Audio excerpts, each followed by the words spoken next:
आज रामनवमी है, देश भर में राम जन्मोत्सव मनाया जा रहा है। रामनवमी के जुलूस निकल रहे हैं। अयोध्या में आज राम जन्मोत्सव के वक्त दोपहर 12 बजे सूर्य की किरणों से रामलला के ललाट पर तिलक किया गया। राम नाम की गूंज के साथ रामलला के मस्तक पर सूर्याभिषेक हुआ। वहीं प्रधानमंत्री मोदी ने रामेश्वरम में दर्शन पूजन किया तो सीएम योगी कन्याओं को भोजन कराते नजर आए।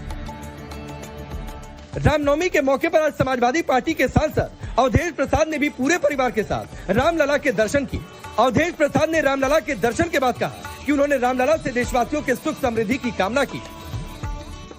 आज प्रभु श्री राम का दर्शन किया, उनका मैंने दर्शन किया और उनसे प्रार्थना किया। प्रभु श्री राम के दर्शन में मैंने प्रार्थना किया कि सभी देशवासियों को, देवतुल्य सभी देशवासियों को सुख और समृद्धि और खुशहाली के लिए मैंने प्रार्थना की। रामलला की प्राण प्रतिष्ठा 22 जनवरी 2024 में हुई। तब से अभी तक करीब 1.25 साल हो गया। राम मंदिर से अवधेश प्रसाद का घर सिर्फ 40 किलोमीटर दूर है, लेकिन अवधेश प्रसाद आज तक रामलला का दर्शन करने नहीं गए, न ही प्राण प्रतिष्ठा के वक्त गए और न दीपावली के मौके पर हुए दीपोत्सव कार्यक्रम में गए। अब सवाल उठ रहे हैं, कभी राम के अस्तित्व पर सवाल उठाने वाले, कभी राम मंदिर प्राण प्रतिष्ठा पर सवाल उठाने वाले, कभी राम जन्मभूमि आंदोलन में गोली चलाने वाली पार्टी सपा के सांसद अवधेश प्रसाद के लिए आज ऐसा क्या हुआ कि अवधेश प्रसाद रामलला का दर्शन करने पहुंच गए? क्या मोदी योगी के सनातनी एकता ने विपक्षी नेताओं को राम मंदिर का दर्शन करने पर मजबूर कर दिया? क्या महाकुंभ में हिंदू एकता और दिल्ली से लेकर महाराष्ट्र हरियाणा तक हुए विधानसभा चुनाव या फिर यूपी के उपचुनाव में हुई करारी हार ने विपक्षी नेताओं को रामलला का दर्शन करने के लिए मजबूर कर दिया? क्या योगी के बटेंगे तो कटेंगे नारे का तो अखिलेश नहीं खोज पाए? अवधेश प्रसाद के बेटे अजीत प्रसाद की मिल्कीपुर विधानसभा में चुनावी हार के बाद क्या अवधेश प्रसाद को समझ में आ गया कि राम मंदिर का दर्शन जरूरी है? सवाल ये भी उठ रहा है कि एक तरफ वक्फ बिल को लेकर मुसलमान वोट बढ़ता दिख रहा है, कुछ मुसलमान वक्फ कानून के विरोध में तो कुछ मोदी सरकार के फैसले के साथ है। क्या 2027 के चुनाव से पहले हिंदू वोट बैंक में सेधमारी के लिए अवधेश प्रसाद को रामलला की याद आ गई? चलिए देर आए दुरुस्त। अवधेश प्रसाद भले जिस भी कारण से रामलला का दर्शन करने गए, आखिर लाइन में आ गए। कहीं ना कहीं जो सनातन की ताकत है भगवान की, ये इस सारे घटनाक्रम से प्रभावित, मतलब कहीं ना कहीं प्रदर्शित होती है। और मैं तो यही कहूंगा, देर से आए दुरुस्त आए। भगवान ने जब सद्बुद्धि दी तो निश्चित रूप से ये कहीं हमारी जो परंपरा है, हमारी जो आस्था है, उस आस्था की ताकत है कि जिन लोगों ने सर्वाधिक राम जन्मभूमि के संघर्ष के कालखंड में जिन्होंने सबसे ज्यादा ताकत के साथ आंदोलन को कुचलने का काम किया, कार सेवकों का नरसंहार करने का काम किया, उनके पिता मुलायम सिंह जी ने, आज वो लोग इस सनातन की ताकत के साथ अगर जुड़ रहे हैं तो निश्चित रूप से मैं तो यही कहूंगा कि देर से आए दुरुस्त आए। लेकिन सवाल उठ रहे हैं, राहुल गांधी और अखिलेश यादव रामलला का दर्शन करने कब आए? अवधेश प्रसाद के रामलला के दर्शन करने के बाद उनसे भी अखिलेश यादव को लेकर सवाल पूछा गया तो उन्होंने क्या कहा, इस बयान को गौर से सुनिए। नेताजी को कब लेके आ रहे हैं? नेताजी को प्रभु श्री राम जब बुलाएंगे तुरंत आएंगे, जल्दी आएंगे। अखिलेश जी के यहाँ बहुत भव्य मंदिर बन रहा है, देश दुनिया का बड़ा से बड़ा मंदिर है। वो मंदिर करीब करीब पूर्ण हो रहा है।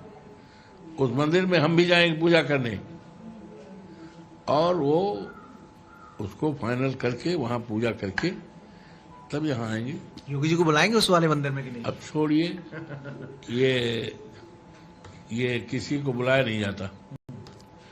आस्था का जहाँ सवाल होता है, इसको जिस धर्म के प्रति, जिस मंदिर के प्रति आस्था होती है, वो अपने आप जाते हैं। कहीं रोक थोड़े होता है। ये तो रोक तो भारतीय जनता पार्टी रोकते ही। भारतीय जनता पार्टी के लोग रोकते हैं कि मंदिर में ये ना जाए, ये जात ना जाए। हमारी पार्टी में, हमारे नेता के विचारों में ऐसी कोई भावना नहीं है। आज कुछ ऐसा भेदभाव तो नहीं हुआ है? आज कोई ऐसा भेदभाव तो नहीं है जो आपने कहा जाति, कोई भेदभाव तो नहीं हुआ जैसा? नहीं, कोई सवाल ही, क्वेश्चन डज नॉट अराइज। क्यों भेदभाव मेरे साथ होगा? अब सवाल है, क्या सपा समझ रही है कि मोदी योगी के हिंदू एकता फॉर्मूले का तोड़ मंदिर मंदिर दर्शन से ही होगा? सवाल ये भी है कि 27 चुनाव से पहले हिंदू वोट बैंक में सेंध लगाने के लिए अवधेश प्रसाद को क्या रामलला की याद आ गई। लेकिन सबसे बड़ा सवाल है कि अवधेश प्रसाद रामलला दर्शन कर लाइन में आ गए। राहुल अखिलेश कब आएंगे? क्या 27 से पहले अखिलेश रामलला का दर्शन करेंगे या फिर मुहूर्त का इंतजार ही करते रह जाएंगे? Bureau report, times now Bharat. तो चलिए, आज रामनवमी का दिन है और एक अलग तरीके की तस्वीर देखने को मिली है। प्रधानमंत्री मोदी रामेश्वरम में, अवधेश प्रसाद सपा के सांसद अयोध्या में राम मंदिर परिसर में दिखाई दिए। रामलला का दर्शन उन्होंने कर लिया। तो क्या विपक्ष की सियासत बदल रही है क्या? मैं आपका परिचय पहले आज के मेहमानों से करवाता हूं। प्रदीप भंडारी भारतीय जनता पार्टी के नेता और राष्ट्रीय प्रवक्ता स्टूडियो में मौजूद है। अवधेश जी वरिष्ठ पत्रकार हमारे साथ जुड़े हुए हैं। तारिक खान हमारे साथ जुड़ रहे हैं, समाजवादी पार्टी के नेता और प्रवक्ता। प्रियंका भारती जी हैं, आरजेडी के नेता और प्रवक्ता। डॉक्टर सतीश प्रकाश आपसे थोड़ी देर में जुड़ेंगे पॉलिटिकल एनालिस्ट के तौर पर, और विजय कौशिक जुड़ेंगे कांग्रेस पार्टी के नेता। आप सभी का बहुत बहुत स्वागत है। लेकिन शुरुआत जाहिर सी बात है तारिक भाई आपसे करता हूं, ये बेकार नक्शे वाले मंदिर में कैसे पहुंच गए आपके सांसद आज? कौन से मंदिर में? बेकार नक्शे वाले मंदिर में। ये किसने बोला? आपको पता नहीं है क्या? नहीं, देखिए ऐसा है कि नहीं, पहले बताइए आपको पता है कि नहीं?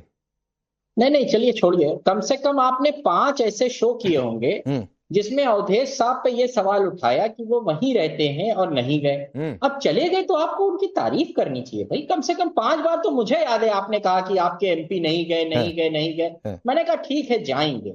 अब तो आज तो उनकी तारीफ कर दीजिए। तो मैंने बुराई कहाँ की? मैंने कहा क्या कि जाकर बुरा किया? कहिए कि अच्छा किया, गए। हाँ, तो मैं कह रहा हूं कि अच्छा किया। तो बहुत देर आए, दुरुस्त भी आए, लेकिन बहुत देर कर दी साहब। करीब 10-11 महीना हो गया चुनाव जीते हुए। कब आए? 40 किलोमीटर दूर चलने में 10 महीना लगता है क्या? नहीं, कब आए इसका निर्णय शायद आप ही करेंगे और आप निर्देशित करेंगे कि उनको कब जाना था। तो आप एक चिट्ठी डलवा देते टाइम्स नाउ की तरफ से कि जाओ भैया अवधेश तुरंत दर्शन करके आओ। देखिए ये विषय नहीं, मैं चिट्ठी तो अभी डलवा रहा हूं। क्या मैं अगर चिट्ठी डलवाने से आप लोग चले जाएंगे तो मैं अभी कहिए चिट्ठी डाल देता हूं कि अखिलेश जी भी चले जाए, राहुल जी भी चले जाए। बिल्कुल, उस पे दिक्कत क्या है? निर्णय करेंगे, उस पे जाने वाला निर्णय हम करेंगे। जैसे मोदी जी वहां जाना है पाकिस्तान और बिरयानी खाना है तो उसका निर्णय वो करते हैं। ऐसे ही कहा किसको कब। अच्छा छोड़िए ना, पहले सवाल पर आते हैं। खुद करेगा तारिक भाई, पहले सवाल पर आते हैं। ये बेकार नक्शे वाले मंदिर में जाने का ख्याल कैसे आया? नहीं, बेकार नक्शे वाला मंदिर नहीं, मंदिर राम मंदिर वहां बना है। बेकार नक्शे वाला कहिए तो कोट करूंगा। वो नहीं, बेकार नक्शे वाला राम मंदिर जाने का ख्याल कैसे आया? कौन सी मजबूरी सामने आ गई? अगर मजबूरी कोई नहीं है, ये आस्था का विषय है। अच्छा, मजबूरी कोई नहीं है। मजबूरी तो पीएम की थी वहां बिरयानी खाने पाकिस्तान जाने की। अच्छा। क्योंकि बड़ी तलब लगी थी बिरयानी खाने की और जाना था थोड़ा सा। अच्छा चलिए ये बताइए, नक्शा ठीक लगा? अवधेश प्रसाद से बात हुई आपके बाद मंदिर दर्शन करने के बाद? अवधेश साहब ने यह भी कहा कि मंदिर अभी पूरा नहीं बना है। अरे नक्शा ठीक लगा कि नहीं भाई? 2 साल। ये अवधेश साहब से आप नंबर ले लीजिए, मेरा पूछ लीजिए। अरे नक्शा ठीक लगा कि नहीं? पेट नक्शा ठीक लगा कि नहीं उनको? आप दूसरी बार फिर से लोकसभा अयोध्या हारने जा रहे हैं। क्या ये डर है क्या जो अवधेश साहब राम मंदिर चले गए, बड़ा पेट में दर्द हो रहा है? अच्छा, अरे क्यों दर्द हो रहा है भैया? राम मंदिर सबका है। वो प्रैक्टिसिंग हिंदू है या खाली ठेका आपका है प्रैक्टिसिंग हिंदू का? ऐसे तो मैं पूछूं, जेपी नड्डा राम मंदिर क्यों नहीं गए थे प्राण प्रतिष्ठा में? अमित शाह क्यों नहीं गए थे? लाल कृष्ण आडवाणी क्यों नहीं गए थे? नीतीश क्यों नहीं गए थे? जयंत चौधरी क्यों नहीं गए थे? ये लोग क्यों नहीं गए थे भैया? जो नहीं गया वो हिंदू नहीं आपके हिसाब से? नहीं, मैंने तो ये कहा ही नहीं, लेकिन इनमें से किसी नेताओं ने राम मंदिर के नक्शे को बेकार नहीं बताया था। लेकिन आपकी पार्टी के बड़े नेता राम गोपाल यादव जी ने मई 2024 में राम मंदिर के नक्शे को बेकार बता दिया था और इसीलिए यह सवाल पूछा। और अगर आपको लग रहा है कि मैं गलत बोल रहा हूं, जाकर सुन लीजिएगा। कोट करके बोल रहा हूं, मई 2024। अब रुक जाइए तारिक भाई, आ रहा हूं, रुक जाइए। क्या कहा? हाँ, अब रुक जाइए। अब तो एक तो प्रदीप भंडारी ये कह रहे हैं कि हिंदुत्व का ठेका आपने ले रखा हुआ है क्या? भाई डरा कौन है, जरा ये बता दीजिए। पहले तो आज रामनवमी का पावन दिन है। आपके सभी दर्शकों को मेरी तरफ से जय श्री राम। तारिक खान को भी जय श्री राम और प्रियंका भारती को भी स्पेशली जय श्री राम। देखिए मैं कहना चाहता हूं, आपने बोला कि क्या ऐसा परिवर्तन आया जिस परिवर्तन के कारण वो गए। भाई जब सुपुत्र इनका मिल्कीपुर से 70,000 वोटों से हारा, तब मन के अंदर ये समझ में आया, अरे सनातन एकता हो चुकी है, पुत्र की भी जमीन खिसक चुकी है। तब समझ में आया कि जिस तरह की राम प्रभु श्री राम के शरण में आना पड़ेगा। पर आज मुझे एक वक्तव्य याद आता है और ये सुंदरकांड का वक्तव्य है और सुंदरकांड की एक लाइन में कोट करना चाहता हूं। प्रियंका भारती को तो पता है नहीं, पर तब भी मैं बताऊंगा। रामम भजस्व राजेंद्र शरणम भव राघवत। जब हनुमान जी गए थे रावण के पास में तो रावण को कहा था अभी भी समय है रावण, प्रभु श्री राम के चरणों में आ जाओ, भक्ति प्रभु श्री राम की स्वीकार लो। रावण नहीं माना, लंका ढह गई। सपाइयों अभी भी समय है कि देश के सामने माफी मांगो, कार सेवकों पे गोली चलाई, प्रभु श्री राम के का अपमान करा, अभी भी देश से माफी मांग के राम भक्ति को स्वीकार कर लो। राजनीति होती रहेगी, कभी कुछ सीट तुम जीतोगे, कभी कुछ सीट हम जीतेंगे। प्रभु श्री राम सनातन संस्कृति के धरोहर है, नहीं मानोगे तो इनकी धारणा वही होगी जो इनकी 2029 आपने प्रदीप भाई इतनी बार प्रियंका भारती जी का नाम ले लिया, तो एक मिनट थोड़ा समय दे दीजिए प्रियंका जी, क्योंकि तारिक खान से एक सवाल और है। नहीं, रुकिए, ये जय श्री राम कौन बोलेगा नहीं बोलेगा वो बात मैं पूछ रहा हूं, अगर वो राम भक्ति में विश्वास नहीं, ठीक है, ये उनकी इच्छा होगी। नेता ने तो रामचरितमानस को जला दिया था, शिवान इनके नेताओं ने। ठीक है, अभी उधर जाऊंगा तो आप काउंटर करिएगा। अभी प्रियंका जी के पास जाने में 1 मिनट का समय है, लेकिन तारिक खान उससे पहले सवाल है। मिल्कीपुर का नॉमिनेशन हो रहा था, अवधेश प्रसाद अपने बेटे के साथ सारे मंदिर गए, राम मंदिर को छोड़कर हनुमानगढ़ी, सरजू आरती सब उन्होंने किया। तो भाई ये डर है कि हार गए, क्या श्राप मिल गया? क्योंकि आपने पहली बार नैरेटिव खूब गढ़ा गया था श्राप वाला बीजेपी के लिए। नंबर 1 सवाल। दूसरे नंबर का सवाल है कि 27 की रेस है, हिंदू एकजुटता का कार्ड तो खोज नहीं पाए, तमाम पोस्टर बटेंगे तो कटेंगे के जवाब में करीब 1 दर्जन पोस्टर आपकी पार्टी के नेताओं ने डाल दिया, कुछ नहीं हुआ। ना महाराष्ट्र में कुछ हुआ, ना दिल्ली में हुआ, ना हरियाणा में हुआ, ना यूपी में उपचुनाव में हुआ। तो लग रहा है कि 27 की रेस में भाई ये तो खेल उल्टा पड़ गया है, तो कहीं से कुछ तो बचाओ। मुझे आज आप लोगों के नैरेटिव पे हंसी आती। अच्छा, न जाए तो पीछे पड़े रहेंगे, नहीं गए, राम में आस्था नहीं है, राम के विरोधी, और चले जाए तो उसी दिन से आप कहना चालू कर देंगे कि डर गए। अरे आदमी करे तो क्या करे, जाए तो आपको प्रॉब्लम और न जाए तो आपको प्रॉब्लम है, कहीं तो साहब संतुष्ट रहिए। अरे मैं पूछ रहा हूं कि जाने का ख्याल अब कैसे आ गया? मुहूर्त आएगा तो जाएंगे तारिक भाई। 10 महीने हो गए चुनाव जीते हुए अवधेश प्रसाद को, और 40 किलोमीटर की दूरी तय करने में 10 मिनट पैदल चलिए तभी पहुंच जाएंगे भाई, उससे पहले। ऐसे तो ये सवाल आपको नीतीश से भी करना चाहिए, क्यों नहीं गए राम मंदिर, पूछा आपने? तो नीतीश कुमार की ओर से कहा गया। चलिए मैं पूछता, उनकी पार्टी के एक नेता का कोई स्टेटमेंट कोट कर दीजिए जिसमें राम मंदिर को लेकर कोई विवादित टिप्पणी की गई हो। अरे तमाम बातें कही उन्होंने कि हम इसका ये नहीं करते। नहीं, कोट करने की क्या बात है? पढ़ लिखते नहीं आया, कोट करने की क्या बात है? गए क्यों नहीं? मैं आपको बताऊं, राकेश जी दरअसल बात किया है कि तारिक भाई जो है वो डिप्रेशन में आ चुके हैं जब से अवधेश प्रसाद दबाव के अंदर राम मंदिर के दर्शन करने आए। इतने डिप्रेशन में कोई डिबेट में मुझे तारिक खान नहीं दिखे थे, ना इनके पास कोई कोट है, ना ये गूगल, जनरली गूगल कर लेते हैं बीच में, ना ये गूगल कर पा रहे हैं, ना ये कुछ इस्तेमाल कर पा रहे हैं। ये विचित्र, ये इस बात पे घबरा चुके हैं कि जिस कॉन्स्टिट्यूएंसी से तारिक खान लड़ने की सोच रहे थे वहां इनका वोट बैंक अब घबरा चुका है कि अरे ये तो राम मंदिर के दर्शन करने चले गए अवधेश प्रसाद, अब हम तुमको वोट नहीं देंगे, हम किसी और को वोट देंगे। इनकी पीड़ा असली ये है। तारिक भाई आपकी पीड़ा मैं समझ सकता हूं, आपकी पीड़ा वही है जो सर सफाई की पीड़ा है, और उस पीड़ा के कारण अभी तक अखिलेश यादव दर्शन। अच्छा सुन लीजिए, इतना आपने बोला, सुन लीजिए तारिक खान को, बोलिए। अब देखिए, राम मंदिर अखिलेश यादव साहब खुद जाए, किसी का कोई एजेंडा नहीं, मेरा पर्सनल कोई वो नहीं है। अच्छा, दूसरी बात, जाएंगे, लेकिन अब आप डेट पूछ रहे हैं तो भाई उन्हीं से पूछना पड़ेगा। पॉइंट नंबर 1, आपने लगातार सवाल उठाया, अवधेश नहीं गए, चले गए। अब आप खुश भी नहीं है, आपके भी पेट में दर्द हो रहा है, चले गए, क्योंकि अगला अयोध्या आप फिर से हारने जा रहे हैं, क्योंकि वो वहां चले गए। नहीं जा रहे थे तो वोट रुक रहा था, शायद इसी वजह से हारे होंगे वो वाला चुनाव, विधानसभा वाला, अब अगला लोकसभा जीत जाएंगे। अब मैं कह रहा हूँ अखिलेश यादव साहब, इटावा में बहुत बड़ा मंदिर बना, तो सब लोग चलिए वहां पर, हम न्योता भी देंगे। ऐसा क्या है कि अगर नीतीश कुमार जी ने प्रधानमंत्री नरेंद्र मोदी को धन्यवाद किया था प्रभु श्री राम के मंदिर को बनने के लिए सितंबर 23, 2024 को, जरा अखिलेश यादव का स्टेटमेंट दिखा दीजिए। मान्यवर क्यों नहीं थे? अरे मान्यवर सब गए, अमित शाह जी से लेके सब गए। अरे तो आप मुझे जरा उनका एक स्टेटमेंट दिखा दीजिए। अच्छा चलिए मैं थोड़ा सा इसको विराम देता हूं, आज मुझे थोड़ा सा विराम देता हूं, आगे बढ़ाता हूं डिबेट को। अब प्रियंका भारती जी आ रहा हूं आपके पास। आप देखिए, दिल्ली, महाराष्ट्र, हरियाणा, ये 3 जगहों पर चुनावी नतीजे क्या हुए। इसके बाद चुनाव है बड़ा बिहार का, तो जाहिर सी बात है बिहार पर सबकी नजरें हैं, होनी भी चाहिए। अब देखिए, क्या आप लोगों के मन में कोई दुविधा तो नहीं चल रही है? क्योंकि आप लोगों के गठबंधन के साथ ही अभी तक राम मंदिर नहीं जाएंगे, मुहूर्त आएगा तो जाएंगे। मुहूर्त अवधेश जी का आ गया, अखिलेश जी, राहुल जी का कब आएगा भगवान जाने। आपकी पार्टी के भी कई नेताओं ने कई टिप्पणियां की है, मैं उस पर नहीं आऊंगा, लेकिन आप बताइए कहीं हिंदू एकजुटता से डरे तो नहीं? और यह सवाल, इसमें एक और चीज ऐड कर देता हूं, सवाल थोड़ा लंबा हो रहा है, जवाब के लिए भरपूर समय दूंगा।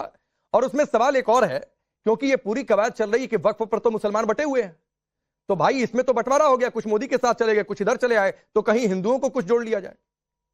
सबसे पहले इनका फेवरेट शब्द है बांटना। हिस्टोरिकली, ऐतिहासिक तौर पर हमको तो बांटवे नहीं किए हैं, जातियों में, उपजातियों में, मतलब कहीं तो हमको छोड़े नहीं है, ऊपर नीचे, मुख से, पैर से, कहां कहां से इन लोगों ने पैदा किया। अब रही बात अवधेश जी की, तो अवधेश जी वहां इसीलिए गए मंदिर में ना, क्योंकि संविधान है, वरना 3000 साल से हमारे लिए फाटक बंद था। अब सवाल ये नहीं है कि वो टाइमलाइन अब ट्रेस कर रहे हैं कि कितने समय में पहुंचे, सवाल ये है कि जब वो चुने हुए अयोध्या नरेश हैं, तो उनको आखिर दीपोत्सव में क्यों नहीं बुलाया गया? क्योंकि वो दलित थे, इसलिए नहीं बुलाया गया। मंदिर कहीं तरह से छुआ जाता उनके जाने से, ये इनके भीतर कुंठा थी, इसलिए उनको नहीं बुलाया गया। चुने हुए सांसद थे ना। सवाल तो ये है कि उनको ट्रस्टी में कब जोड़ रहे हैं, कब राम मंदिर के ट्रस्ट में वहीं के सांसद को, अयोध्या नरेश को कब जोड़ा जा रहा है? सवाल तो ये है। आप पूछते मेरे नेता के बारे में, मेरे नेता क्यों नहीं गए? तेजस्वी प्रसाद यादव कहाँ जा रहे हैं? वो दलितों, पिछड़ों, मैंने पूछा ही नहीं अभी कि तेजस्वी यादव नहीं गए, क्या गए, मैंने तो पूछा ही नहीं प्रियंका जी। नहीं, आपने कहा कि आपके पार्टी के लोग इस चिंता में तो नहीं है। हाँ, ये मैंने पूछा। और नहीं, तो ये सवाल क्यों पूछा बात कर रहे हैं प्रियंका जी? 30 सेकंड दीजिए, ये सवाल क्यों पूछा ये भी बताऊंगा, लेकिन दो बातें आपने अपनी बातों में कही। 3000 साल से फाटक बंद था, 1 साल हुआ बना, 1 साल हुआ राम मंदिर को बने हुए, और उससे पहले 500 साल तक किसने राम मंदिर नहीं बनने दिया, और कौन राम मंदिर आंदोलन के आड़े आकर खड़ा हो गया था, ये आपको अच्छे तरीके से पता है। ऑफेंस लूंगा मैं, इन्होंने अयोध्या नरेश बोला। अयोध्या के राजा सिर्फ एक है, प्रभु श्री राम है। हिंदू विरोधी आरजेडी सुन लो, ना कोई भी पार्टी का नेता अयोध्या नरेश हो सकता है, सिर्फ प्रभु श्री राम हो सकते हैं।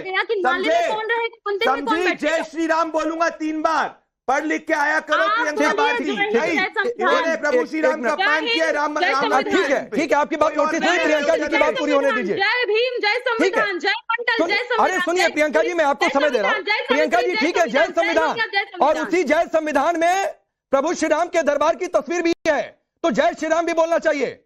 अब चलिए मैं आपको फिर से सवाल दोहराता हूं, ठीक है? मैं जय संविधान और जय श्री राम भी बोल रहा हूं, मैं दोनों बातें बोल रहा हूं।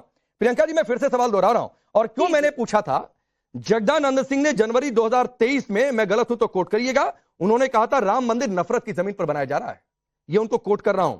शिवानंद तिवारी जनवरी 2024, तब संभवतः वो उपाध्यक्ष के पद पर थे, अयोध्या में नरेंद्र मोदी भगवान श्री राम से ज्यादा दिखाई दे रहे हैं। चलिए तो पॉलिटिकल एलिगेशन, लेकिन उसके जरिए हिंदुत्व का एजेंडा चलाया जा रहा है, तो ये सीधी सी बातें हैं। नफरत की जमीन पर कोई कह रहा था नक्शा बेकार है, आज चले गए तो सियासत बदल गई है। देखिए, अब सारे में किनको लेकर के आ रहे हैं कि हिंदुओं को हम एकजुट करना चाह रहे हैं। आप यही कह रहे हैं ना कि मंदिर के नाम पर, राम के नाम पर भाजपा हिंदुओं का एकाकीकरण कर रही है, उनको एकजुट कर रही है। ज्यादा दूर नहीं जाते हैं, एकदम पास में रहते हैं। नरेंद्र मोदी जी देश के प्रधानमंत्री हैं, उनके पास चलते हैं। चलिए उनका हम पूरा ऊपर से नीचे एनालिसिस करते हैं। पीएम नरेंद्र मोदी के करीबी कौन कौन? उनकी पर्सनल सेक्रेटरी निधि तिवारी, प्रमोद कुमार मिश्रा प्रधान सचिव, शक्तिकांत दास प्रधान सचिव, Ajit Doval NSA, TV Somnath cabinet सचिव, अमित खरे सलाहकार, तरुण कपूर सलाहकार, अरविंद श्रीवास्तव एडिशनल सचिव पीएमओ, आतिश चंद्रा एडिशनल सचिव पीएमओ, दीपक मित्तल ज्वाइंट सेक्रेटरी पीएमओ। कितने दलित, कितने आदिवासी, कितने ओबीसी, कितने शूद्र, कहाँ गए हम लोग? पीएम के पूरे जो उनके आसपास लोग घूमते हैं, घूमने तक नहीं दलितों को देते हैं। अच्छा सर, आप इतना दलित कह रही हैं प्रियंका जी, आपको चुनाव के लिए शुभकामनाएं हैं, और एक स्थिति की कल्पना करिए कि बिहार में आप लोग चुनाव जीत जाते हैं, तो तेजस्वी यादव क्या अपनी जगह किसी दलित को सीएम बना देंगे? हम इसीलिए तो आप पूछ रहे थे तेजस्वी यादव जी के बारे में ही बोल रही थी। नहीं, मैं पूछ रहा हूँ तेजस्वी यादव अपनी जगह किसी दलित वर्ग से किसी को सीएम बना देंगे? तेजस्वी यादव जी किस नीति पे चल रहे हैं? वो कर्पूरी जगदेव लोहिया की नीति मैं पूछ रहा हूँ, अपनी जगह किसी और को सीएम बना देंगे?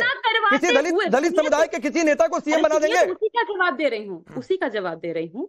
तेजस्वी जी जातिगत जनगणना करवाते हुए किस बात का प्रण लिए थे? वही बात है, जितनी संख्या भारी उसकी उतनी हिस्सेदारी। तो जिसकी जितनी संख्या होगी सत्ता में उतनी ही हिस्सेदारी मिलेगी। तो मतलब दलितों की इतनी हिस्सेदारी बिहार में नहीं है कि वो सीएम की कुर्सी पर बैठ पाए? तो जिनकी संख्या सबसे ज्यादा होगी उनको उस हिसाब से रिप्रेजेंटेशन मिलेगा। ऐसा नहीं होगा कि 5% मुट्ठी भर। ठीक है, मुझे पता है, बहुत होशियारी से आप राम मंदिर का डिबेट को और हिंदुत्व एकता ने क्या जातीय सियासत को बदल दिया है, इस पर इसको लेकर आप कहीं और शिफ्ट करना चाहती हैं। प्रदीप भंडारी बोलिए। राकेश जी मैं वापस से बोलूंगा जय श्री राम। मैं बोलता हूँ जय संविधान, मैं बोलता हूँ जय श्री राम। अगर ये फर्जी सेक्युलर, अगर इस शो में 40 मिनट का आपका शो है, एक बार जय श्री राम नहीं बोल सकते। अगर ये सच में ये सेक्युलर है और दलित प्रेमी है, भाई हमने हमारे राज्य में तो दलित जो है वो राष्ट्रपति भी बने, हमारे राज्य में आदिवासी भी राष्ट्रपति बने। अगर क्या लालू प्रसाद यादव के बेटे के अलावा क्या आरजेडी इस चुनाव में दलित को मुख्यमंत्री घोषित कर सकती है? क्या आरजेडी ने कभी दलित को डेप्यूटी सीएम या सीएम बनाया है? क्या ये लेडी जो बैठी पड़ी है कभी भी आरजेडी के अध्यक्ष बन सकती है? आरजेडी के अध्यक्ष का नाम है जगदानंद सिंह। क्या बात कर रहे हैं ये लोग? इनको चिढ़ है सनातन एकता से, क्योंकि इन लोगों ने रामायण को कूड़ा कचरा बोला था, शिवानंद तिवारी ने, रीतलाल यादव ने रामचरितमानस को बकवास कहा था, चंद्रशेखर यादव ने रामायण को पूरा कूड़ा कचरा बोला था। तो जो पार्टी घृणा करती है हिंदुओं से, और तेजस्वी यादव तो कह ही चुके कि हमसे ज्यादा मुसलमानों का कोई कर सकता है क्या? तो ये घबराए हुए वक्त के बाद देखिए मुसलमान वोट भी इनके साथ। सावित्री, जय ज्योतिबा। अरे ये तो सब कह रहे हैं। अरे जय ज्योतिबा बोलता हूँ, चलो बोलो जय श्री राम। मैं बोलता हूँ जय ज्योतिबा फूले, बोलो जय श्री राम। जय जगदेव, अब बोलो जय श्री राम, बोलो ना जय ज्योतिबा फूले। मैंने बोला बोलो जय श्री राम, बोलो। नहीं, अच्छा मैं आगे बढ़ता हूँ।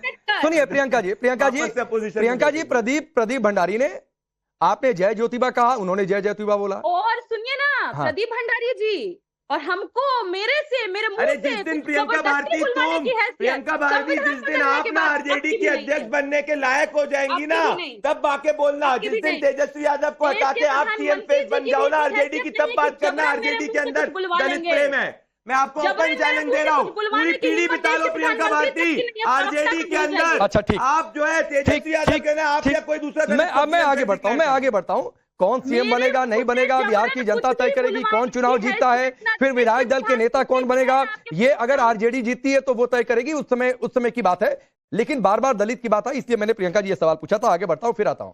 विजय कौशिक जी, सनातन को लेकर पता नहीं क्या कहा गया है। आपकी पार्टी के नेताओं ने तो कई सारे स्टेटमेंट है। राम मंदिर तो गलती से पता नहीं सही से कहा, क्या कहा, एफिडेविट बदलना पड़ा था, काल्पनिक। आज देखिए ये पूरी सियासत 360 बदल गई है।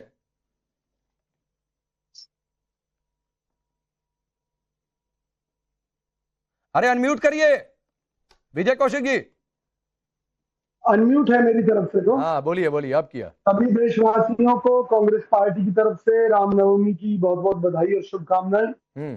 और जहां तक आपका ये कहना है कि कांग्रेस पार्टी के नेताओं ने कुछ ऐसे बयान दिए जिनके कारण जो भारतीय सनातन धर्म की जो आस्था है उससे जुड़े हुए लोगों की वो प्रभावित हुई, तो निश्चित तौर पर मैं उसके लिए सभी देशवासियों से माफी मांगता हूं। अरे और जनता हमें कई बार चुनाव में इसका सबक भी सिखा चुकी है, लेकिन हमारे चंद नेताओं के बयानों के कारण पूरी पार्टी को दोषी नहीं ठहराया जाना चाहिए। देखिए, हिंदू एकजुट हुआ तभी देश आजाद हुआ। कांग्रेस के नेतृत्व में इस देश की सरकार को जब भी मौका मिला हमने इस देश के विकास को 4 चांद लगाए, और ये सब हिंदू एकजुटता के बगैर संभव नहीं था। मैं बिल्कुल स्पष्ट शब्दों में कह रहा हूं। और जो भाजपा आज बगला भगत की तरह बगल में छुरी और मुंह में राम राम रखे हुए है, अभी मेरे साथी भाजपा राहुल जी, प्रियंका वाड्रा जी कब जाएंगे अयोध्या? तो जिसने हिंदुओं पर गोली चलाई उनको मरणोपरांत भाजपा की सरकार ने पद्मश्री से सम्मानित किया, मुलायम सिंह यादव जी को। तो इनके तो बगल में छुरी मुंह में राम राम है। अगर असली राष्ट्रभक्त कोई पार्टी है तो कांग्रेस है, असली राम भक्त कोई पार्टी है तो कांग्रेस है। और ये केवल इस समय देश में एक छलावा चल रहा है राम के नाम पर बरगलाने का। और मुझे लगता है राहुल गांधी नहीं रुक जाइए, सुझाव दीजिए। अब मुझे अवधेश जी, अरे मुझे लग रहा था, मैं बार बार चेक किया कि नाम ठीक तो है। मैं मोबाइल में देख रहा था कि विजय कौशिक ही है, कांग्रेस पार्टी के ही नेता है, कौन है क्या है, ये कहीं एफएम कोई दूसरा पकड़ लिया था क्या? भाई साहब देखिए, अवधेश जी आ रहा हूं विजय कौशिक जी, पहले क्लियर तो कर लूं, मेरे कान ठीक सुन रहे थे नहीं सुन रहे थे, ये रेडियो स्टेशन कोई और तो नहीं पकड़ लिया? रुक जाइए जरा, ठीक करना, अवधेश जी क्रॉस चेक करवा लूं। देखिए, देश के लिए एक अद्भुत वातावरण है। 2024 के चुनाव परिणाम को लोगों ने जिस ढंग से मूल्यांकन किया था, जो 24 जनवरी का वातावरण था और उसके बाद जो महाकुंभ का वातावरण है, और आज दुनिया ने देखा कि भारत का प्राचीन आर्किटेक्चर कि किस ढंग से एक निश्चित समय में सूर्य की किरणें प्रभु श्री राम के मस्तक पर तिलक कर रही हैं, और जिस राम सेतु को कांग्रेस ने मिथ बता दिया था है नहीं, उसका भी उपग्रह से पूरी दुनिया ने आज दर्शन किया है। और उसी के साथ घटित हो रहा है कि जो अवधेश प्रसाद कह रहे थे, आप ही के माइक पर बोले थे, अरे सुनिए, जो अवधेश प्रसाद टाइम्स नाउ के ही माइक पर बोले कि वो तो स्नान करके जाना पड़ता है ना, बिना नहाए थोड़े मंदिर में जाना पड़ता है। वो आज स्नान ध्यान करके वहां पहुंचे हैं। आने वाले समय में अखिलेश जी भी जाएंगे। आप ही ने अपने कैमरे से दिखाया था कि वो संगम में डुबकी लगा रहे हैं अखिलेश जी। अब प्रियंका जी, राहुल जी कब जाएंगे, ये अलग बात है। तो जब वातावरण बदलता है, प्रदीप भंडारी जी ने या बाकी ने उनके पराजय की बात कही है, और वो भय तो चूंकि केवल मिल्कीपुर नहीं है, 10 में से अगर 8 सीटें बीजेपी उपचुनाव में जीत रही है, और वहां का जितना नहीं, लोगों का रिएक्शन क्या देश भर में दिख रहा है। कुंभ के दुष्प्रचार के बावजूद करोड़ों लोग आ रहे हैं, और प्रधानमंत्री विश्व में जहां जा रहे हैं वहां से जल लेके जा रहे हैं। वो जाके बता रहे हैं कि ये जल है कुंभ का और इसकी दिव्यता है, आप लीजिए। तो एक अद्भुत वातावरण है।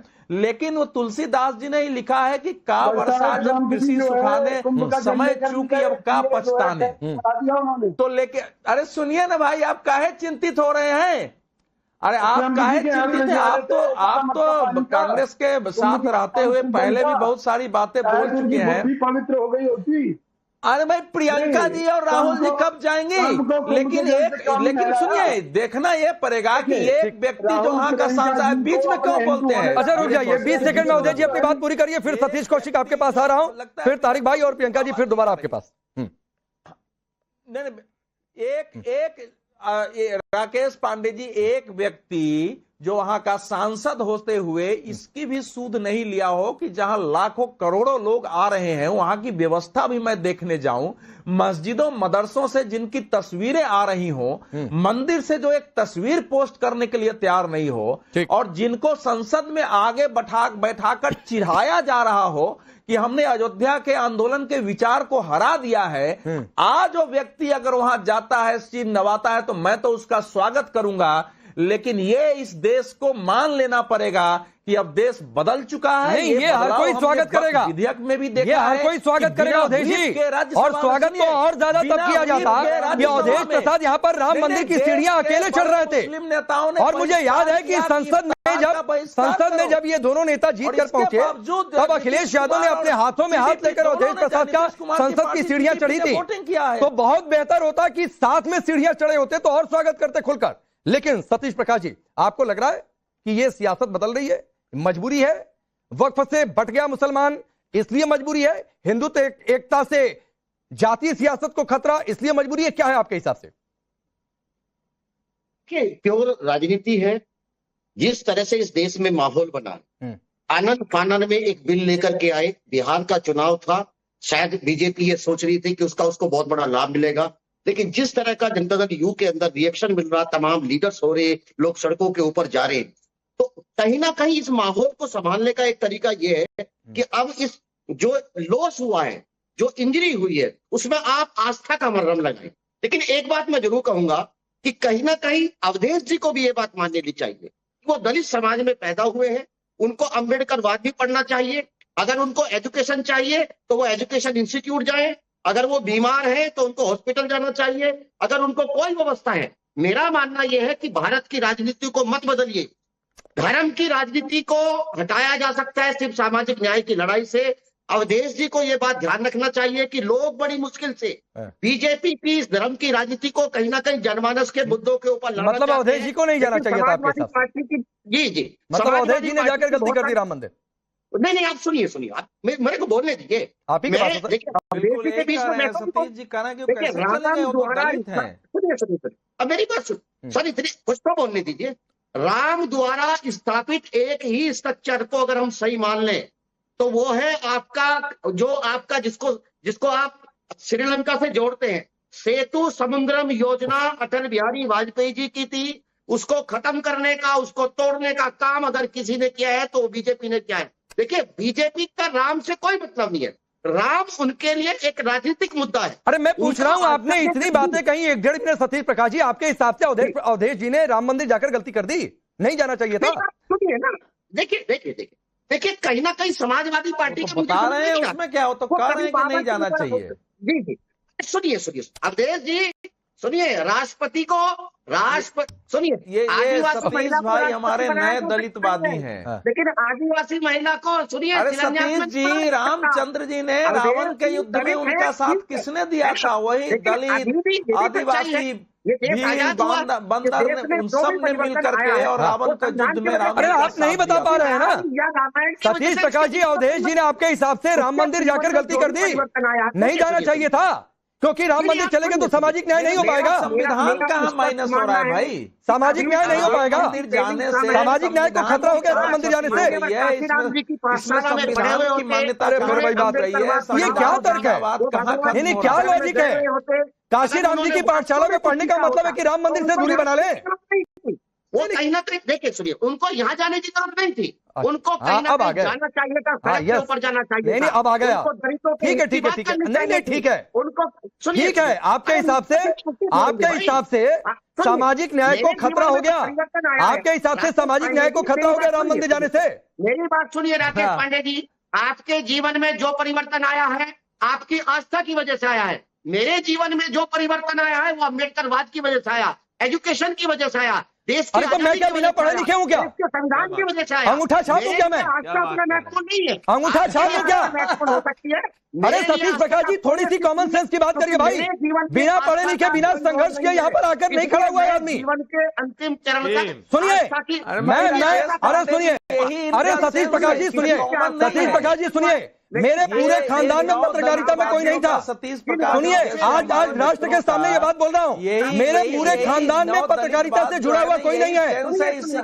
आई बात समझ में? सोने का चम्मच, चांदी का चम्मच लेकर मैं पैदा नहीं हुआ कि आया और मेरे लिए मंच सजा कर रखा हुआ था कि आ जाओ और 5 का शो करो। हो चुका, तो मैं ये बात कह रहा हूँ, हो चुका है, दलित को अपनी बात कहने का अधिकार है। तो कहिए ना सर, हाँ तो कहिए, लेकिन प्रदीप भंडारी जी, नहीं भावनाओं की बात नहीं है, भावनाओं की बात नहीं है, संघर्षों से इंसान आगे बढ़ता है। तो रुक जाइए, प्रदीप भंडारी जी, सामाजिक न्याय को खतरा हो गया क्योंकि राम मंदिर चलेगा। अवधेश प्रसाद, मैं कह रहा हूँ, इनको ये अंबेडकर जी को कोट कर रहे थे, इनको मैं एक बाबा साहेब अंबेडकर की किताब दूंगा, थॉट्स ऑफ पाकिस्तान, जरा इसके बारे में कुछ मेरा बोल दे तो मैं मान जाऊं। इनको यही नहीं पता कि प्रभु श्री राम की मंदिर की पहली ब्रिक, पहली ईंट एक दलित कामेश्वर चौपाल ने लगाई थी, पर ये नहीं जानेंगे। मैं आपको एक बात बड़ी कहना चाहता हूँ राकेश जी, आज ये सब इसी बात से घबराए हुए हैं कि 11 साल तक प्रभु श्री राम को अपना आदर्श मानने वाली सरकार है, जिसने आर्टिकल 370 एब्रोगेट कर दिया, जिसके निर्देश से प्रभु श्री राम का मंदिर बन चुका है, जिसने वक्फ अमेंडमेंट बिल लागू कर दिया है, जिसके अंदर उत्तराखंड में यूसीसी लागू हो चुका है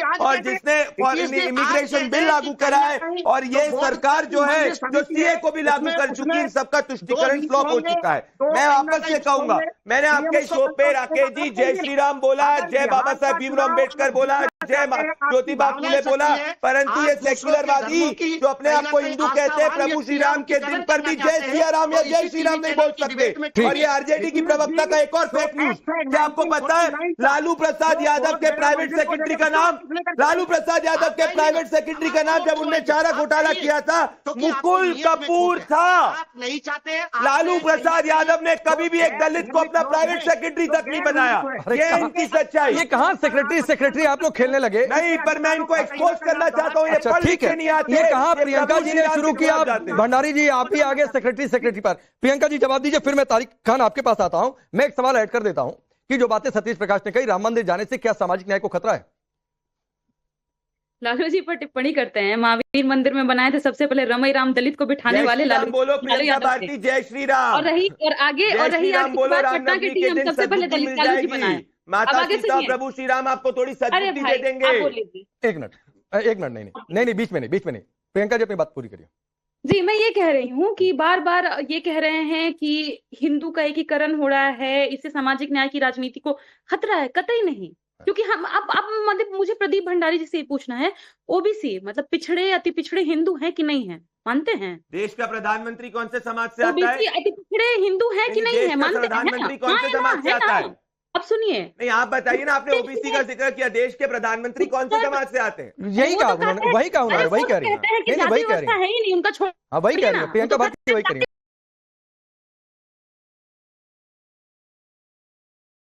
उनको छोड़ दीजिए। अब रही बात उत्तर प्रदेश क्या की, बोल रहे हैं आप कंफ्यूजन के मारे? क्या बोला आपने प्रधानमंत्री जी पे? प्रियंका भारती, आप अपनी बात को तथ्य के आधार पर रखिए। देश के पहले ओबीसी प्रधानमंत्री हैं जो तीसरी बार अपनी टर्म को पूरा करने वाले हैं और कंप्लीट उनको करेंगे। अधिकार मिल गया है, उनको अधिकार मिल गया है कि प्रवक्ता को भेज के दलित पिछड़ों को गाली दिलवाएंगे। अरे कौन से दलित पिछड़ों को गाली दिलाइए? कौन से दिलाइए? कोट करिए। एक मिनट मैं आ रहा हूं बीच में। प्रदीप जी रुकिए नहीं ऐसे नहीं। प्रदीप भंडारी जी रुक जाइए प्लीज रुकिए। प्रियंका जी अपनी बात पूरी करिए। देखिए मैं इसीलिए कह रही थी कि अगर पिछड़े अति पिछड़े भी हिंदू में आते हैं तो आखिर उनके साथ क्यों अन्याय होता आ रहा है और हो रहा है अभी भी। इनके शासनकाल में 69,000 शिक्षक भर्ती घोटाला हुआ ना, जिसमें पिछड़ों का लगभग 7 से 8,000 सीट खा लिया गया। बिहार की बात करूं, हमने जब आरक्षण को बढ़वाया और उसके बाद हमने उसके कारण ही सीट बढ़ी। किनके लिए? पिछड़ों, अति पिछड़ों, दलितों, आदिवासियों के लिए नौकरी में सीट बढ़ी, लेकिन उसको बढ़े हुए आरक्षण को इन्होंने 9वीं अनुसूची में शामिल नहीं होने दिया। क्यों? क्योंकि उससे आदिवासियों का, दलितों का पेट भर जाता, नौकरी मिल जाती, उनके परिवार आगे आ जाते। आपको आखिर सामाजिक न्याय से इतनी तकलीफ क्यों है? क्यों आपको तकलीफ है? कि अब मैं ज्यादा दूर नहीं जाती हूँ, बनारस की ही बात करती हूँ। बनारस हिंदू यूनिवर्सिटी है ना, वहां पे 600 से ज्यादा वहां प्रोफेसर हैं, लेकिन ओबीसी प्रोफेसर की संख्या 0 है। मैं देश के आपको हालात बता रही हूँ। 400 से ज्यादा लोग फीवर में मर अरे रहे मैं हैं। आपसे बिहार के हालात पूछ रहा हूँ, आप देश के हालात पर आ गई। आप लोग सेक्रेटरी खेलने लगे। मैंने एक सवाल पूछा था कि सतीश प्रकाश कह रहे हैं कि नहीं राम मंदिर जाना चाहिए था, तो सामाजिक न्याय को खतरा हो जाएगा क्या? देखिए राम मंदिर से इतनी नफरत हो जाती है क्या? राम मंदिर जाना ना जाना किसी की भी, चाहे नीतीश कुमार जी ना जाए, चाहे जयंत चौधरी जी ना जाए, चाहे कोई जाए, ये सबकी आस्था का विषय है। उस पे उन पर छोड़ दीजिए। बहुत नीतीश जी पर इनको प्रेम आ रहा है ना, अभी हम नीतीश जी का एक पुराना भाषण उठाकर चला देंगे तो छोड़ के भाग जाएंगे, छोड़ के भाग जाएंगे। राम मंदिर पर क्या बोले नीतीश जी? सुनिए, मैंने राम मंदिर जाना ना जाना किसी व्यक्ति का अपना निर्णय। मेरा कहना है कि आस्था का मेरे जीवन में कोई बहुत विशेष महत्व नहीं है। तो सर आप मत रखिए, जिनके जीवन में आस्था का विशेष महत्व है उनके लिए रहने दीजिए। आप ये मत दलील दीजिए कि राम मंदिर की जगह कहीं और चले जाना चाहिए था। आपसे सवाल पूछा था कि राम मंदिर चले गए, क्या ये सियासत में बदलाव है या नहीं, आपको बताना चाहिए था। तो ऐसे नहीं चलता है ना। ये रहे नीतीश कुमार जी जो राम मंदिर पे प्रभु श्री राम के मंदिर पे प्रधानमंत्री नरेंद्र मोदी का धन्यवाद कर रहे हैं। जो लोग मुस्लिम आरक्षण की बात कर रहे हैं, राकेश जी उनसे आप क्या समझेंगे? ये मुस्लिम आरक्षण की बात करने वाले, हिंदू समाज को जातियों में बांटने वाले, 20 साल में सबसे ज्यादा दलितों पे क्राइम जो है आरजेडी के शासनकाल में हुआ था जब इनकी सरकार। अब रुक जाइए, अब तारिक भाई पूरा शो हो चुका है। तारिक भाई इधर बीच आप लोगों की पार्टी ने बड़े पैमाने पर बड़े नेताओं को जमीन पर उतारकर पीडीए सम्मेलन किया है, पीडीए रैलियां की हैं। तो क्या उसमें से फीडबैक ऐसा मिला कि भाई ये पीडीए में सेधबारी जो यूपी के उपचुनाव में देखने को मिली है वो सही है? इसीलिए आज मजबूरी में पहले अवधेश जी को आगे कर दिया गया कि देखा जाए कि माहौल क्या बन रहा है, उसके बाद शायद अखिलेश यादव भी चले जाए। अरे नहीं, ये आस्था का विषय है। पीडीए की लड़ाई तो हम सड़क से संसद तक लड़ रहे हैं। अभी आपने एक बड़ी अच्छी बात कही। हाँ। अब बोलने दीजिए, 30 सेकंड नॉन इंटरप्टेड चाहिए प्लीज। हाँ, बोलिए। आपने बहुत अच्छी बात कही कि लोकसभा में अखिलेश जी हाथ पकड़कर ले जा रहे थे अवधेश जी को, सहपाठी हुए, सीनियर जूनियर हुए, इसलिए साथ में जाना चाहिए। अच्छी बात कही। पता है राम मंदिर में एक चेला था, वो चेले साहब अकेले चले गए, गुरु को नहीं बुलाया, अकेले। वो गुरु थोड़ा बूढ़े थे, बीच में मत इंटरप्ट करिए। वो गुरु कौन थे? राम मंदिर आंदोलन के नायक थे। ये तारिक खान कह रहा है, सपा का प्रवक्ता, उसका हाथ पकड़कर वहां तक ले जा सकते थे अपनी चमकाने के लिए।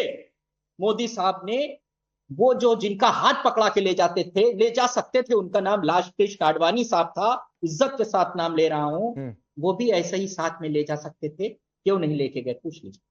बोलिए प्रदीप भंडारी, मैं कहा बीच में? मैं क्या कहूं, जो लोग, चलिए आज कम से कम हिंदू विरोधी तारिक खान की तरफ से ये तो स्वीकार हो रहा है कि भाई प्रभु श्री राम के नायक जो थे, प्रभु श्री राम जो है वो सच्चाई है। उन्हीं लालकृष्ण आडवाणी जी के खिलाफ जब रथ यात्रा रोका था, इन्होंने, इनकी पार्टी ने रोका था। मैं आज आपसे इनसे कह रहा हूं, भाई क्या आप प्रभु श्री राम को स्वीकारते हो? क्या आपकी पार्टी प्रभु श्री राम को स्वीकारती है? पीडीए क्या है? पीडीए क्या है? अरे पीडीए यही है ना, हिंदू समाज को बांटने की बात। क्या कहा था आपके लोगों ने कि राम मंदिर बेकार है? क्या राम मंदिर का नक्शा सही नहीं बना है? क्या कहा था अखिलेश यादव अभी तक प्रभु श्री राम के दर्शन करने गए?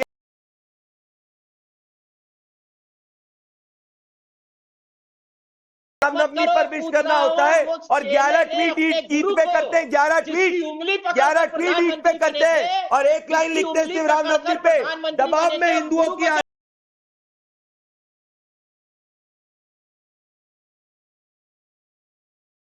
थे। आज रामनवमी बन रही है, इससे चिढ़ मच रही है।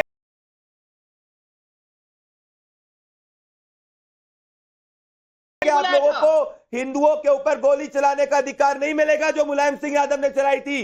घबराओ मत, तुष्टीकरण के नाम पर आतंकवादियों का केस कभी वापस नहीं ले पाओगे, क्योंकि कभी सरकार में जनता आने नहीं देगी आपके गवर्नमेंट को। सुरक्षा करनी है सुप्रीम कोर्ट। अरे आप बात करते हो अवधेश प्रसाद की, अब सुनिए, कहाँ बैठा रहे हो अवधेश प्रसाद? मैं बीच में आता हूँ। अरे तारिक भाई सुनिए, मैं इसीलिए कहता हूँ सर, थोड़ा सा फैक्ट, थोड़ा सा संयमित होकर आप एक तस्वीर देखिए। एक और इनका झूठ, ये कह रहे थे ना नहीं लेके आए, ये रहा एग्जैक्ट डेटा, जनवरी 22, 2024 की रिपोर्ट है, क्योंकि तबीयत खराब थी, एक्सट्रीमली कोल्ड वेदर था और वो बुजुर्ग है इसीलिए नहीं गए थे सेरेमनी पे।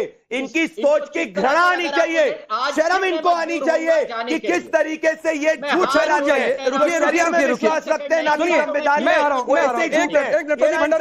रुकिए, ठीक है, आपने फैक्ट चेक किया। तारिक भाई, आपने कहा ना कि लाल कृष्ण आडवाणी को न्योता नहीं दिया गया था, तो भाई न्योता दिया गया था। वीएचपी के कई नेता उनके घर पहुंचे हुए थे, ट्रस्ट के भी लोग पहुंचे थे, और ये तस्वीर देखिए, ये तस्वीर सबने देखा था। अरे मैं मौका दे रहा हूं, रुक जाइए तारिक खान, सुनिए, मैं आप ही के पास हूं, सुनिए पहले। तो लाल कृष्ण आडवाणी को न्योता दिया गया था, स्वास्थ्य कारणों की वजह से नहीं गए। मैं इस पर भी चर्चा नहीं कर रहा हूं। हम मेरा सवाल सुनिए, ये पीडीए वाला मामला हिल गया क्या? नाटक नहीं चलेगा, मुझे मौका नहीं दोगे, मैं जा रहा हूँ। ये हर शो में रोते रहते हैं। एक मिनट प्रतिबंध लीजिए, बीच में नहीं।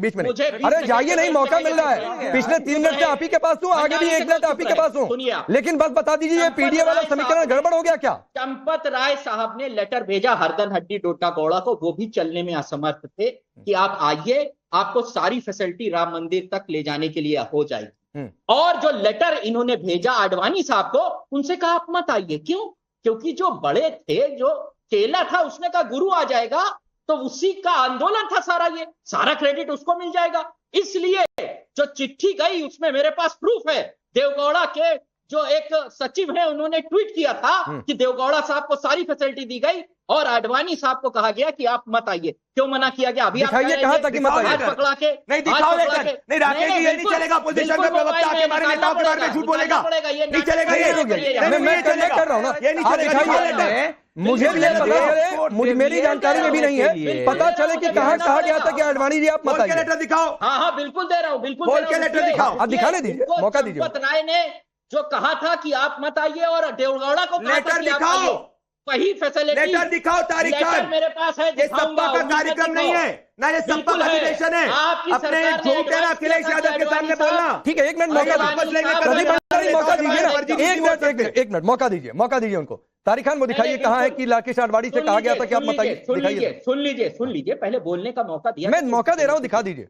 देखिए, मीडिया में भी ये बात आई थी, ये बात जब वहां पर गए थे कि उनकी, सुन लीजिए, बीच में नहीं, मैं सुनता हूं इनको, मैं सुनता हूं, यही लोकतंत्र है, बीच में नहीं। कि उनके पास जब ये इनविटेशन लेके गए थे, तभी मीडिया में ये बात आने लगी थी कि वो ना आए, क्योंकि वो अस्वस्थ नहीं। 1 मिनट मुझे बीच में स्क्रीन पर लाइए, 1 मिनट। मैं आपको तारिक खान, मैं आपको 30 सेकंड का काउंटर, बीच में पीसीआर किसी की आवाज आप मत करिएगा, सिर्फ तारिक खान की आवाज रखिएगा। ये 30 सेकंड का काउंटर आप दिखाइए कि लाल कृष्ण आडवाणी को मना कब किया गया था कि आप मत आइए। नहीं तो अब आप मुझे अचानक कहेंगे कि वो खबर मैं ढूंढ के निकाल दूं 30 सेकंड में, कैसे निकाल दूंगा? सबूत आपने कहा लेटर है, सबूत दिखाइए। नहीं, लेटर नहीं, जब ये इनविटेशन देने गए थे तभी, और मेरे पास वो लेटर है जिसमें देवगौड़ा को तमाम फैसिलिटी देने की बात कही गई थी। आडवाणी जी को मना करने वाला, आडवाणी जी को मना करने वाले, आडवाणी जी को मना करने वाले 5 सेकंड बचा है। बिल्कुल, आडवाणी जी को मना करने वाले वही सरकारी ना हो पाया। थे जो उनके घर गए। एक आखिरी जवाब नहीं हो पाया। सम्मान नहीं किया ये रहा मुलायम सिंह यादव का। जितनी बेइज्जती अखिलेश ने नहीं करी, जितनी बेइज्जती अखिलेश ने की, उतनी किसी और ने नहीं करी।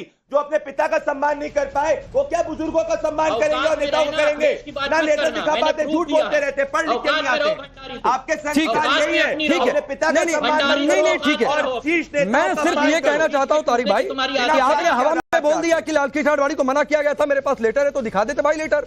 और मैं सवाल पूछता यही प्रदीप भंडारी से खड़ा करके कि ये कौन सा तरीका होता है? फिर आप लोग इतनी गैर की बातें मत दिया करिए, लेकिन आप लेटर नहीं दिखा पाए। और सवाल सिर्फ इतना था कि ये हिंदू एकता का ही क्या असर है, ट्रेलर है, क्योंकि सियासत बदल रही है। फिर बिहार में क्या होगा? आगे भी प्रियंका जी इस पर चर्चा होती रहेगी, क्योंकि ये साल तो बिहार चुनाव में जाएगा ही।